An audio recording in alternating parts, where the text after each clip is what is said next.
මංගල නැකතේ චූටි නංගි මගේ පෝරුව මත නැගිලා ලැජ්ජා හිතිලද තරහ වෙලා වගේ අහක බලා ඉන්නේ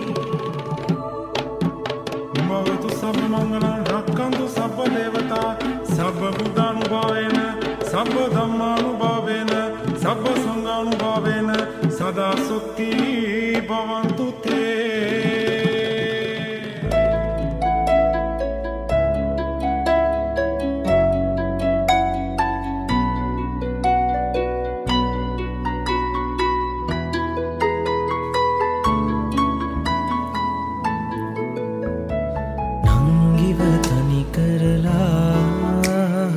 පියමන් මනිනු බලා රහසේ කඳුළු සලා සිටියා සිනාසිලා ලස්සන අද දවසේ මංගල ගීත ඇසේ අපි දෙන්නගේ දැසේ සතුටු කඳුළු ගැවසේ